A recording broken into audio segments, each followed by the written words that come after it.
On the real estate side of things, I mean, Yeah, you know, are y'all essential or non-essential? Well, yeah, we were deemed essential. So us, all of our affiliates, even from um, plumbers, contractors. I yeah, was going to say painters, but like if you're basically in the real estate industry, they've deemed those essential. Even our photographers are still out and operating. So on that end, we've been solid. And we've been able to operate.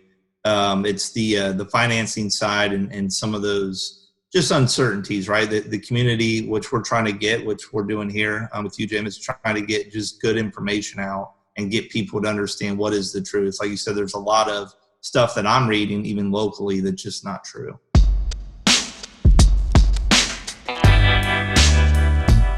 All right, I'm here with two of my good friends from Ohio, Columbus, Ohio, with the Columbus, Ohio real estate team. I'm here with Ryan and John. Ryan, give me an idea of who you are, where you're at, and do you know how to cook a gumbo?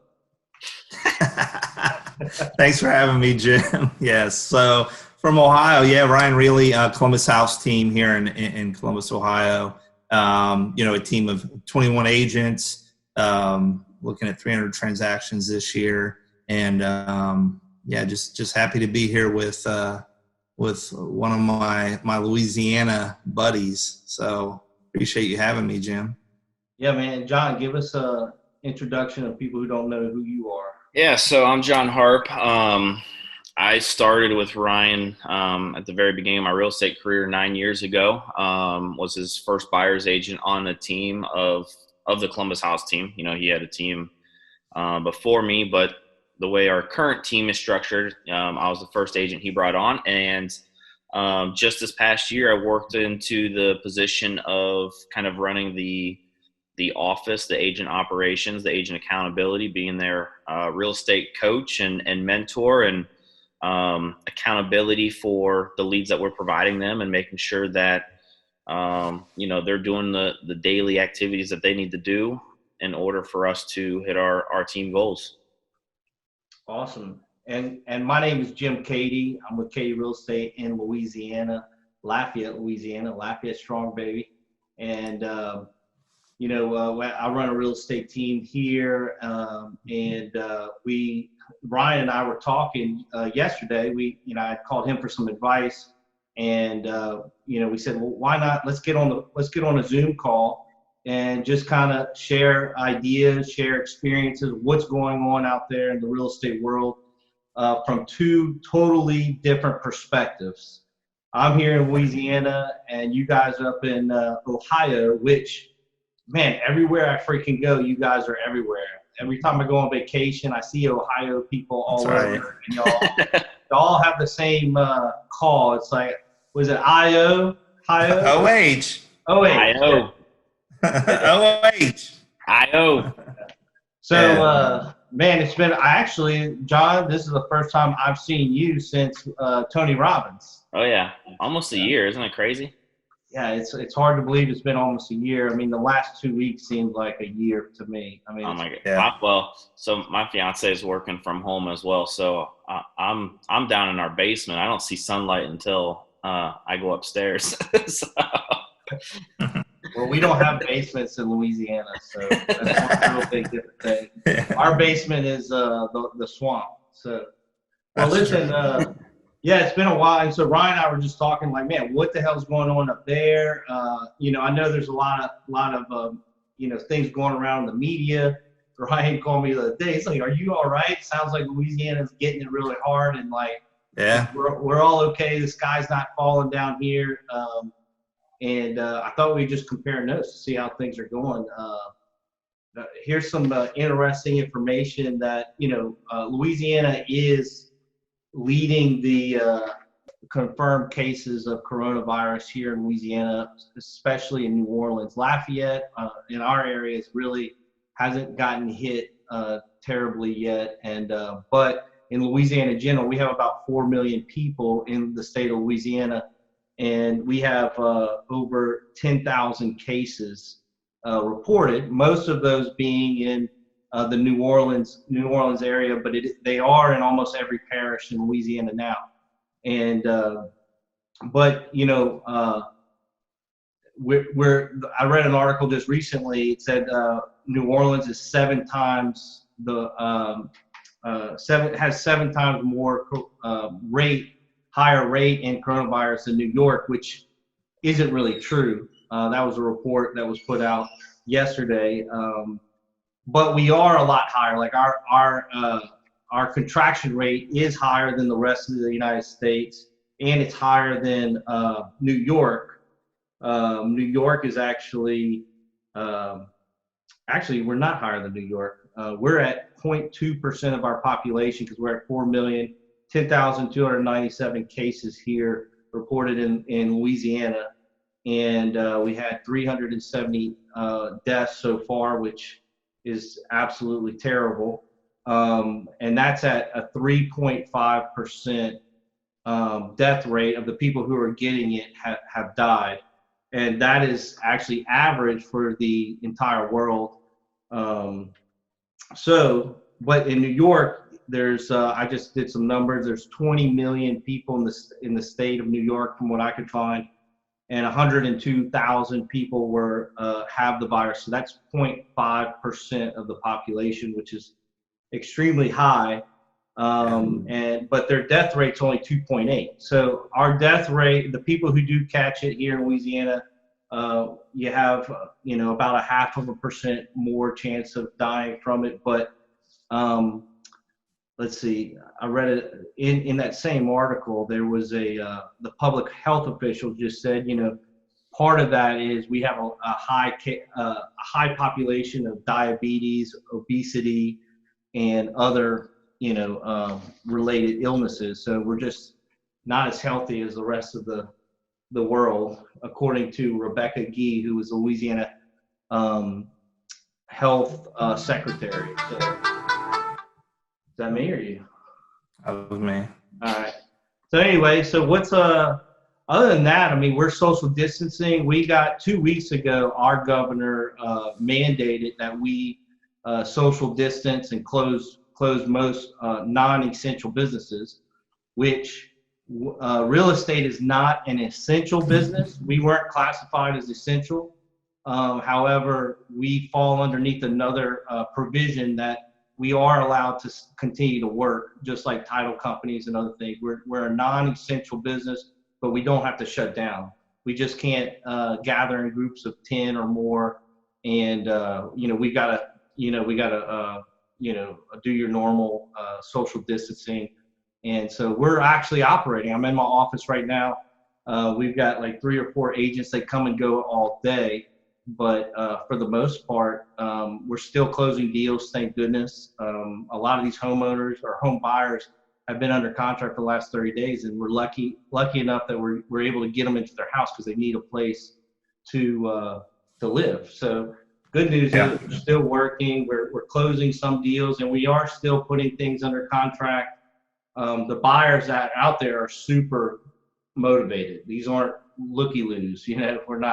We're not showing houses just to anybody, if we can even show a house. I mean, some sellers aren't even letting us in.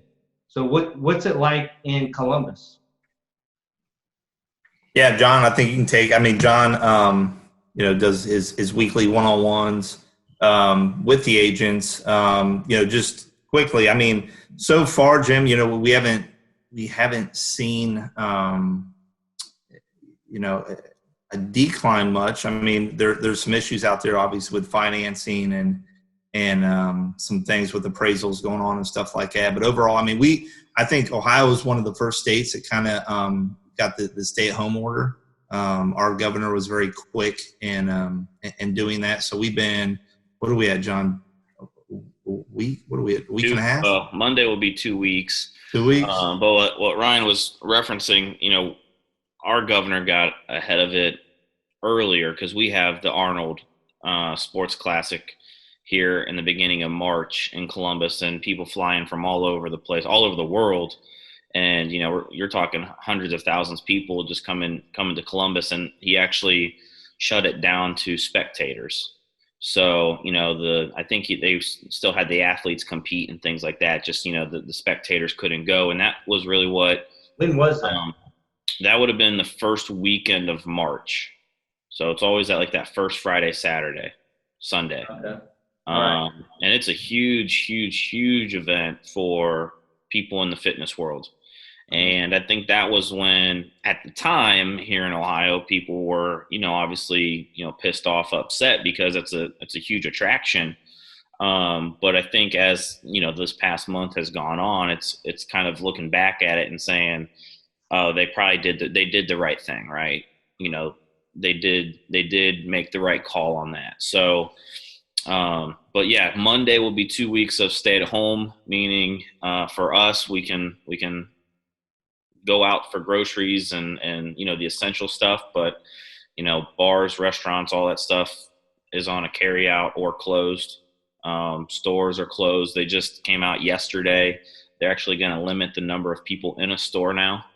So they're going to actually keep a head count of people walking in. But on the real estate side of things, I mean, yeah, are y'all essential or non-essential? Well, yeah, we were deemed essential. So us, all of our affiliates, even from contractors. Yeah, I was going to say painters, but like if you're basically in the real estate industry, they've deemed those essential. Even our photographers are still out and operating. So on that end, we've been solid and we've been able to operate. It's the financing side and some of those just uncertainties, right? The community, which we're trying to get, which we're doing here with you, Jim, is trying to get just good information out and get people to understand what is the truth. Like you said, there's a lot of stuff that I'm reading, even locally, that's just not true. Right. So what are you guys seeing? Like, are y'all? I noticed y'all's numbers, and I don't know if these are true. I think are y'all around in Ohio's got about 12 million people? Does that sound right? I have no clue. Yeah. Well, I asked Siri. I think they said 12 million people, and y'all have 2,900 cases confirmed. So that's 0.02% of your population. That's 0.002% of your population.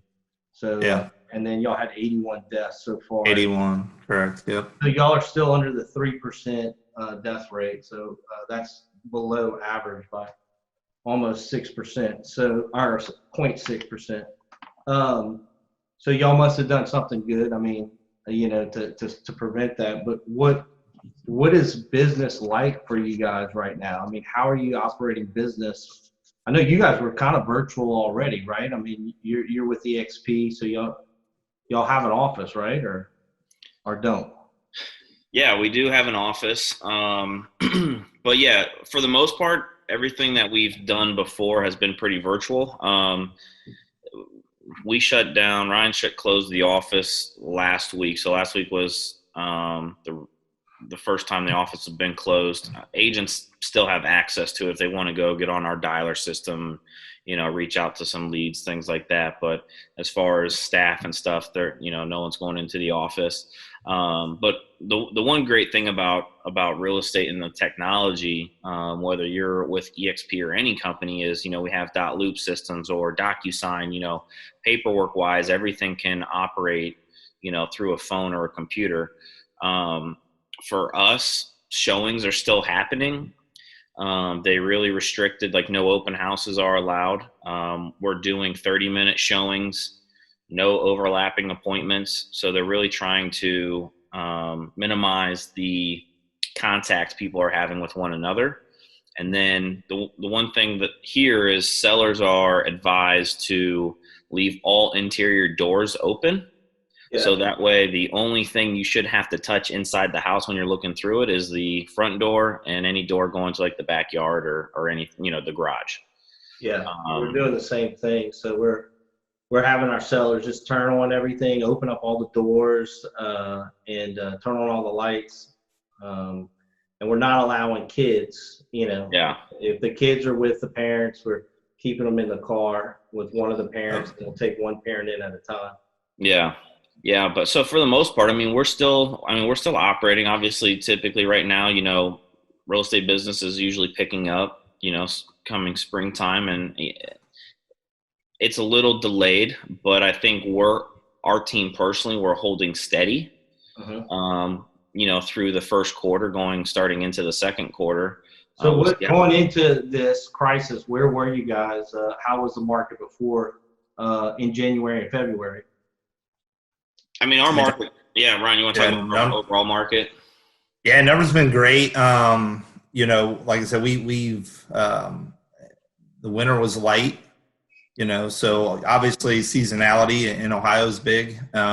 So our winter was not a bad winter. It was very light. So, we were pretty strong coming into spring. We were, and it's funny because it's all lagged, right? Because real estate, what we do today and the contracts and stuff, you know that as well as anyone, Jim, you're looking, 30, 45 days out, right, for those closings and those numbers. So the numbers we're seeing now are very strong, and some of that obviously has been from our January activity, December, and some of those things from 19 also. So coming in, this was, and who knows where we'll end up, but it was numbers wise and everything we had in the pipeline was going to be our strongest year ever. I've been doing this 18 years now, so the market was I have a little bit more hair than Lafayette there, so. That's true. Well, I shaved my head, so. So Ohio is doing really good. Like I said, the strongest market that I've seen, and we're figuring out ways to pivot a little bit, and still being optimistic that we know that once we can figure this thing out, that we're going to come out and probably be stronger, because I'm sure as you are, Jim, with your staff, you're probably figuring out ways of maybe operating more efficiently, or maybe things that you just didn't think of. Yeah, I gotta be honest with you. Up until a week ago, I've never been on a Zoom call in my life. So I feel like I have probably a dozen of these Zoom calls a day, because I'm the president of the Realtor Association. I'm part of the Louisiana Realtors, and plus I'm part on other boards. And we're utilizing this because we're basically trying to operate without any disruption of services to any of our members, any of our other boards. We're trying to keep everything going because we don't want to come back and be so far behind on everything. But let's talk about, actually somebody was saying I'm going to have Zoom withdrawals after this. I'm going to have to keep doing Zoom calls, even though we'll be able to meet personally. But what kind of challenges, right now, we have sellers that aren't, our buyers basically have to be super patient. If they want to buy a house,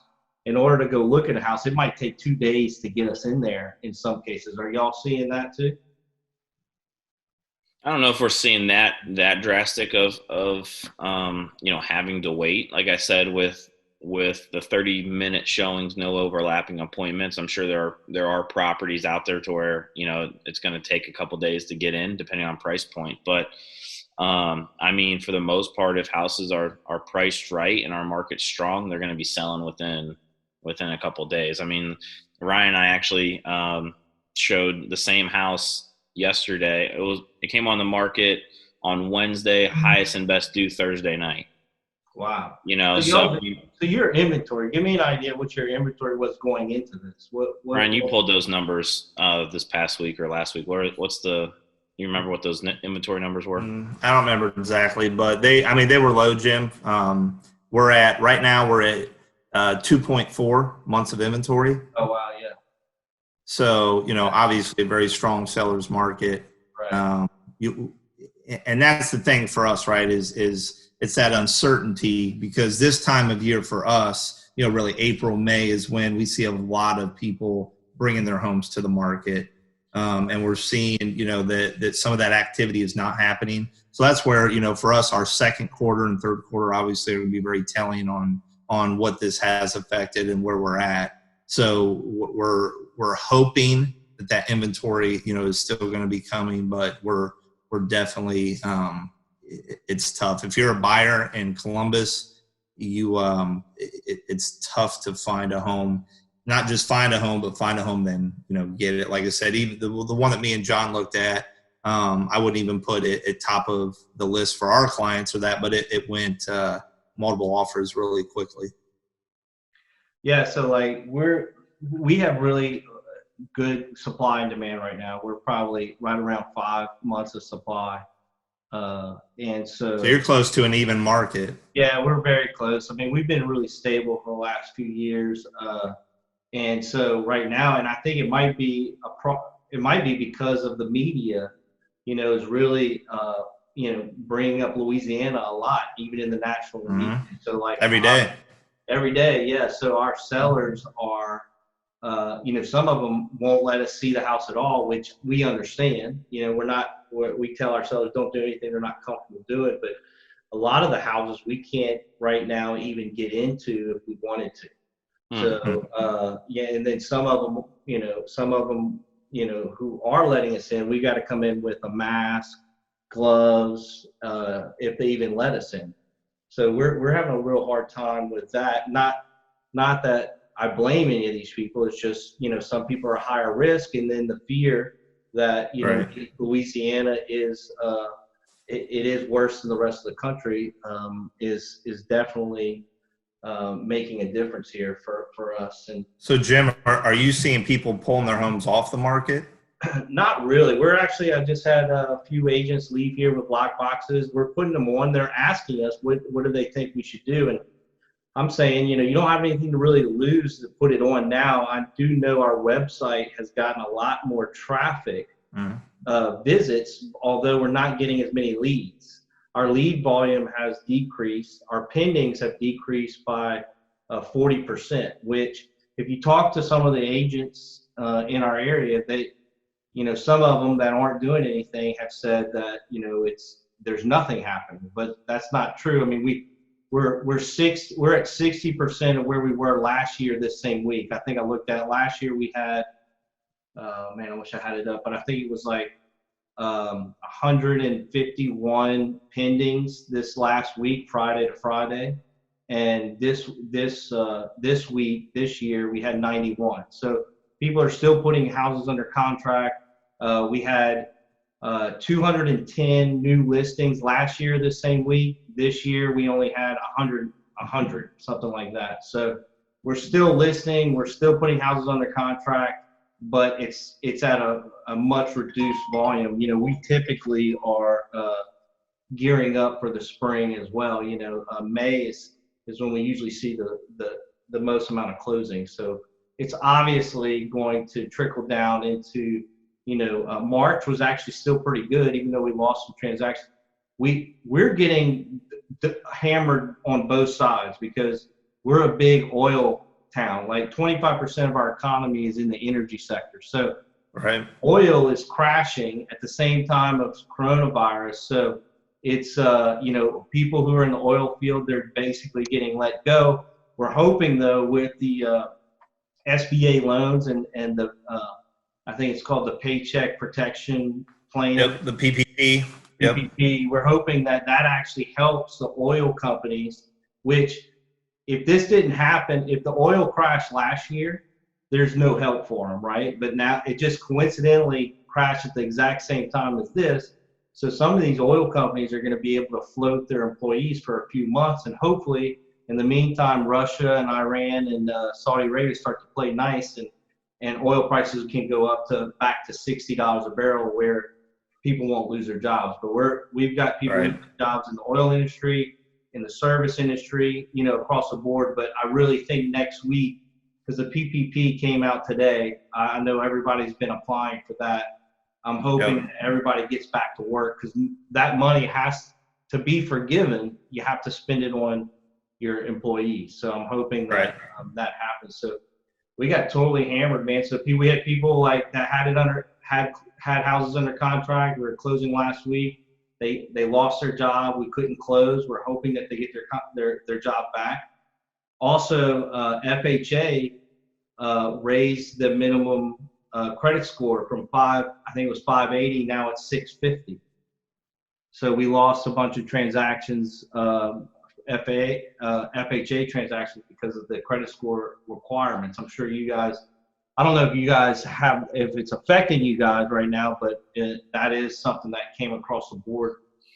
And another thing, we lost a big transaction of an apartment complex because nobody is lending money for an apartment complex if they think none of the tenants are going to pay rent for the next few months. So we've got a lot of things we got to figure out. And then today we found out jumbo loans are kind of off the table right now because banks don't want to lend on a jumbo loan and then the borrower, not pay his mortgage for 3 months. Which, speaking about that, that's kind of the craziest thing I've ever seen is, I have a bunch of mortgages and I got on the phone with Chase. I just called the number. They said, hey, are you negatively affected by COVID? Press 2. I pressed 2.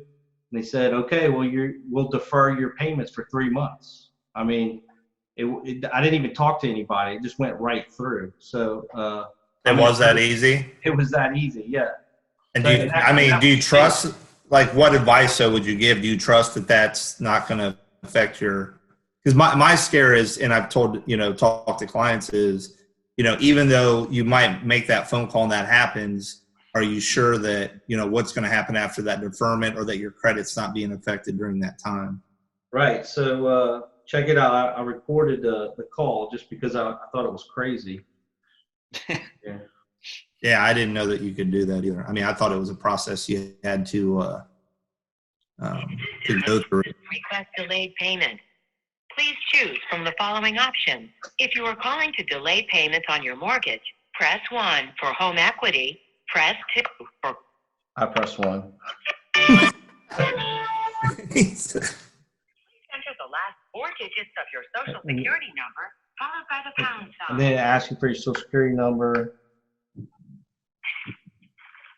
10th, 2007, ending in 877519, and are requesting to delay payments on your mortgage account ending in 8775. This request allows you to delay up to 90 days. If you are able to continue making payments, please keep making them. If you are unable to make a payment in the next 90 days, you should stop any automatic or scheduled payments, including from any non-Chase account. During the 90 days of this relief program, there will be no late fees, no foreclosure activity, no reporting of negative information to the credit reporting agencies from your participation in this program.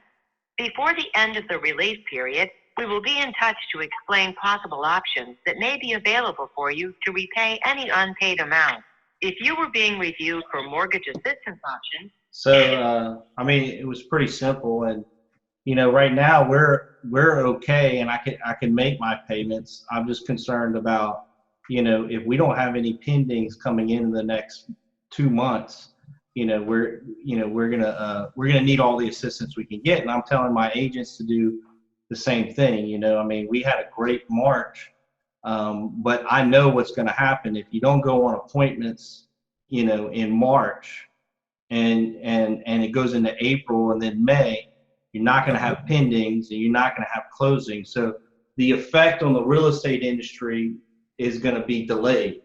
We're not losing our jobs today, but we've got to start, thinking about, okay, what can you do to minimize the disruption in your business and make sure that everything, is back to normal as soon as possible. Because even if we get back to normal in a month, it's still 60 days out before we start having those closings. So, I think that's a great point. In our world, everything is very much delayed. That's why I was saying what we're seeing today when people ask me, I'm like, yes, it's still strong from what we're seeing today, but that's activity from, December and January. So, are you seeing, so our affiliates and how are you seeing closings happen down there, Jim? And has there been changes? It's crazy. Like, everybody's different. It's all just like inspections, appraisals, photos, staging, everybody. It's a business decision basically. And like I said, people are pretty on high alert here in Louisiana. So, we have some title companies that are business as usual. Everybody comes in, we sit at the table and we close. And we have others that were signing, from their car.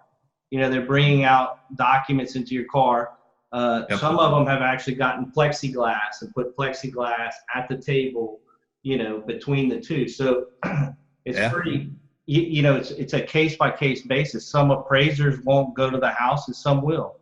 We had an inspector that wouldn't go in the house because there was other people in the house, and the people in the house didn't want to leave the house. So we had to negotiate. Okay, how do we make this happen? We had one guy come in from California, flew in from California, and he was buying a house. He got here. This was like 2 weeks ago, like right when this was going down, and he flew in to do the inspection, and the homeowner was not comfortable leaving the house or letting anybody in, so he had to fly back to California. He didn't get to do his inspection, which I can't blame the homeowners either. Especially if there's any kind of underlying condition, they really got to be careful. So it's like a case by case basis. Like now we're doing staging consults virtually, like on FaceTime. So it's a totally different world right now. Hopefully we can get back to normal. Although, like Ryan said, I think we're going to probably see more and more of this technology in use moving forward after this crisis passes, Yeah, the one thing for our team is we've been using Zoom since January 1st, since really, Ryan put me in the position of agent accountability and coach. Every week I meet with the agents through Zoom, or they have the ability to meet me in person, obviously when our office was open. So, for us, our team really hasn't skipped a beat with operating via Zoom, or, as news breaks and things change, we go live on our team Facebook, our private Facebook page that's only available for our agents. I think it's definitely interesting of how real estate can still operate with, the technology that we have in place. We're doing virtual listing appointments. We're doing virtual showings. We're doing, obviously we've been able to operate paperless. My whole office went paperless in January, just, coincidentally, like we went into SkySlope, but before that, we've been using electronic signatures for all of our contracts for years. So, we don't have to meet a buyer or a seller. It's very unusual though to do a listing appointment virtually unless the person was out of town. So, this is a new skill that we're trying to develop. Like, how do we articulate our value while we're working with, somebody that's virtual, and build that rapport with them. It's kind of tough. Yeah, no, I agree with you. We're using the same tools of Dotloop, SkySlope, Zoom. We're using all of those tools to be able to still connect and do what we need to do. Because the reality of real estate is, for the most part, we don't really need that, social interacting, person to person. Well, it was interesting. I heard today, and I don't know where I heard. I'm almost on information overload because I'm reading every article. I'm trying to jump on every forum about the SBA loan stuff. I want to provide value for my agents, but I'm also. Someone said today. I thought it was a great saying. We have to social distance ourselves right now, but we don't have to stop being social through technology. So like right now, we're, I would have never done a Zoom call unless this whole crisis happened. Right. So. Yeah, I would have never seen John. We've already done 2 in 2 days here. I would have never seen John's basement. That's for sure. That's true. Jim, how are you using those tools, and how are you staying connected to your agents and your staff for that matter? Is your staff at home, or are they? Yeah, my staff is at home, and we have huddles every morning with my staff, and in person at the office, and now we're doing it Zoom. So we're doing staff huddles every morning, and then Tuesdays and Thursdays we do team huddles where we go over what's happening, what kind of buyers and sellers, how can we help sell each other's houses, and help people find houses that may not be listed yet. So yeah, I mean, we're trying to. I'm doing everything we can to have the least amount of disruption as possible to everybody's business, because there's enough already out there for them. Right. I mean, things are getting, it's like we're getting turned upside. It's like I feel like it's a movie. I feel like it's not even real. You wake up and you're like, it's funny that you say that, because it's been a few movies. I saw the one with Will Smith the other day, I Am Legend, and some of these crazy things. Huh? Is that a good movie? It is a good movie, yeah. I mean, it's a little spooky because of what we're living in right now, but yeah, at times where you just really, if you would have even a month ago told me we'd be sitting here in a situation like this, I'd have called you crazy. Yeah. But it's where we're at. So. How happy are the preppers, the doomsday preppers? I mean, I think those are the only people that are really living life. The one saying "I told you so." Yeah, they're like in their missile silo, like, I told you guys, no, you can't have any of my food. This is my stuff. I've been seeing things. They're giving tips. Tommy, edit this part too, Tommy. Yeah. And those doomsday preppers, I mean, they're living life right now. How are you and Danielle handling like the kids and stuff? Oh man, so so when this went down, I think the kids got let off maybe 3 weeks ago, and so they shut down the schools, and so Danielle and I, then they're like, okay, we're going to be doing virtual classrooms at your house, and we're like, how are you going to do that? Like, well, you need computers, so we had to go out and buy computers, Chromebooks for the girls that night. We went to Walmart, and they were selling out of them, So like we bought Chromebooks. We set up a little, desk area for both of them, and then Danielle is a nurse. She's this is her first year. She's teaching nursing students, and she has to come up with curriculum virtually for her students. So she's teaching her students virtually, which is difficult. I don't know how usually they're in the hospitals teaching them, how to interact with patients and stuff. So she's teaching her students virtually. The kids are at school, so she's handling that. We have some help. Doris, Miss Doris comes, and she helps with the kids, but they're in school all day at the house. Danielle's in school, so let's see. She sent me I just got a text from her. Yeah, our schools have been what they sent them on extended spring break, and then I think they're not even going back. I think they just shut them down for the year, didn't they? Yeah. For the rest of the school year. This is the meme I got from her.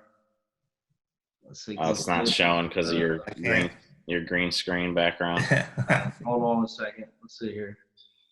I think it's pretty funny. Here we go. This is my office.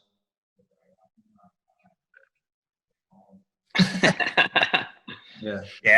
I think that's. I'm this close. Yeah. So I mean, she's a great mom. I don't know how she's doing it.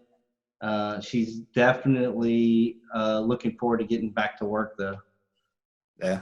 That's the kind of stuff that you don't really think about. How it affects your day-to-day life if something like that had to change. Like, I think, obviously, I don't have any kids, but I always thought just being a real estate agent with kids was hard enough. Wait, John, you need to get out there and have some kids. You guys are missing out. But it's hard enough as a real estate agent with kids and sports and things after school, things like that, and now you got to be in charge of teaching them during the day and still running your business and still helping your clients. I can't even imagine. Yeah, we're doing so they're in horseback riding, cello, piano, singing, all these different events, but they're doing it virtually. So like my kids. Wait, how do you do horse riding virtually? Well, horseback riding, they're actually going to horseback riding because I guess. Oh, they are? Yeah. The horses don't have COVID-19, so they're good. I was gonna say, do they saddle up Jim and ride Jim around the living room? but that we're doing cello virtually, which is actually way better than having to bring them to cello. Yeah, I can see that. Singing lessons virtually. They're getting on Zoom and actually doing singing lessons. So, I mean, it's crazy the world that we're living in right now, but I would not be surprised if, wait a second, we don't need to go to cello lessons, Right. And so it's going to be interesting to see what happens once this all passes. I mean, how much of this is going to stay with us moving forward. Yep. Yeah, that's what I'm curious about too. All the online trainers, and for what last week, Ryan, we were day trading stocks because we were just in our houses, and it's interesting to see because Zoom, I mean, their stock price has gone through the roof since this has all happened, just because everyone's using the platform. Yeah. And like you said, it'll definitely be interesting to see when this all settles down what goes back to what it was and what's the new way of doing things. Well, speaking about all that, I mean, and John, you brought this up. I'm sure you have some agents on your team that are moms. I mean, I'm always amazed at the moms that are on our team and in our office. I mean, how they do what they do and still, deal with, like what you were saying, deal with all of the after school activities and being mom. Now they're actually teaching school and doing work. So they're actually at home teaching school, then they're going to do whatever they got to do, whether it's a closing or anything else. It's hard to comprehend how much, pressure must be on them, For sure. Well, guys, whatever happens to us, the good thing about humans is we always prevail and we just keep moving along. It may slow down a little bit, but we keep stepping forward. Yeah, you're right, John. Well, guys, it's been a pleasure to be here with you today, and I feel like I'm in Ohio right now. You should be. What is it? Yeah. OH, baby. That's right. Yeah, guys, thank you. The gym starts with the IO. How about it? Right. It's OH. You start with OH and then you end with IO. Okay.